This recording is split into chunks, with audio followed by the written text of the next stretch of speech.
My last question is just kind of a pivot, is about Mexico, which is under the government of a sort of center-left figure, popular figure, Claudia Sheinbaum, who's continuing the legacy of AMLO and his Morena movement, which really shook up Mexican politics. And AMLO was really good at dealing with Trump, but now there's a lot of tension there, and it's also beyond Trump. Like, there are establishment forces in Washington that seem to want to remove Sheinbaum, and they're using and exploiting the kind of narco-terror classification that Venezuela got to justify these calls for U.S. military action in Mexico. So where do you see this going? I mean, this has been pushed by Republicans in Congress openly, like Eye Patch McCain, Dan Crenshaw, calling for airstrikes on cartels in Mexico. Obviously, it's not about the cartels. It's about like destabilizing this government in Mexico and establishing a U.S. foothold there. So where do you see this going, starting with you, Diego? Sheinbaum, it seems, regarding the narco thing, she's been playing it quite smart. For example, each and every time that the heat is like coming up, she just basically sends a huge batch of narco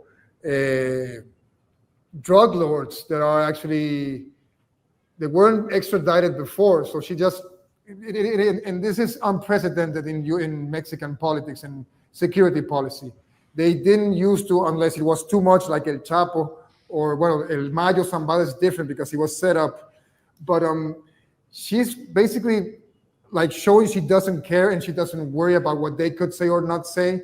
She basically sends all these huge groups of Mexican drug lords, even Gallardo and Carrillo, the first ones from the Guadalajara cartel. They just send them to the U.S. and in order to blow up steam of this and like take it part of the argument from the USG in that sense. But I think she has been also very smart in micromanaging the situation. I mean, it's like from small juncture to another small juncture, she has been able to not getting, too bullied or too overwhelmed by the U.S. government. I think she's playing it quite smart, to be honest, and also upholding the Estrada doctrine, which is like the basis of her stating that we are not going to mess into any other's internal affairs. But not only that, I mean, she has also been quite important in just stating, no, it's not. There's no proof about what they're saying about Venezuela and all the accusations regarding the drug dealing.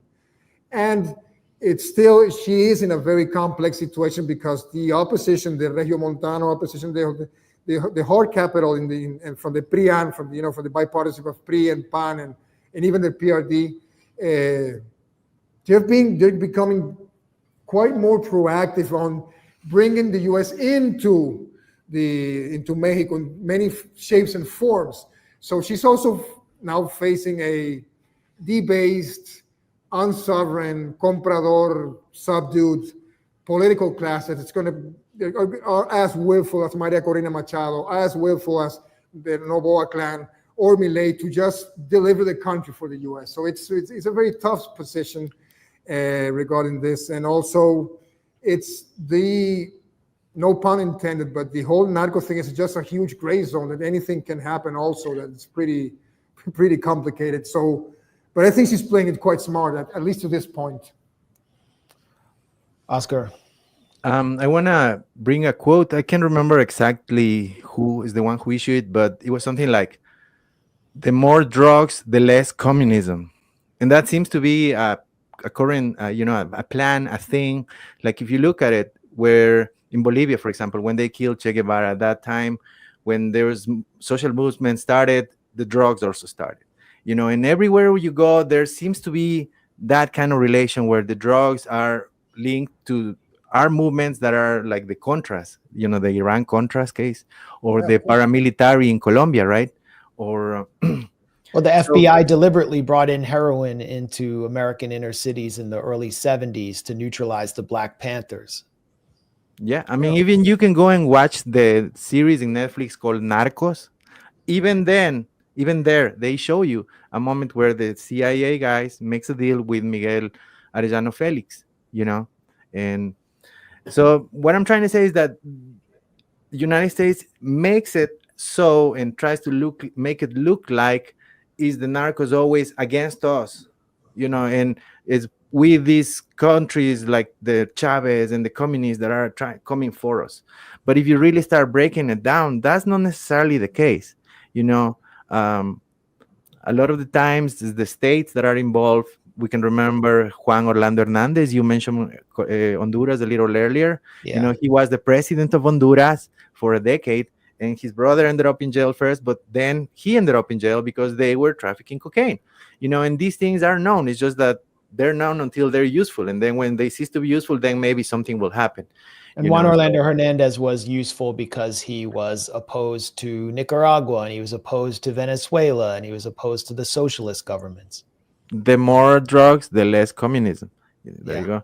So you, in this case, I think that there's another factor there as well, is the geopolitical factor, in the sense of Mexico and Canada are taking a bit of a step outside the US sphere of influence, forced by Trump, but they are.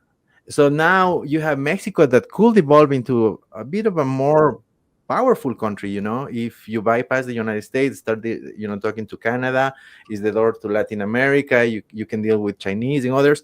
It's a bit of a door to United States as well. So it has favorable conditions for it to become a more powerful country, you know, and even more so if it's managed in a more nationalistic way, you know, like they say, America first, Mexico first. If somebody comes to start doing Mexico first, which is what Sheinbaum is doing, by the way, uh, that's when the problems start. And so I think that there's another case, or where they, let's apply the old formula, this is Sheinbaum communism. Let's use the narco, let's use the drugs. We know it's there.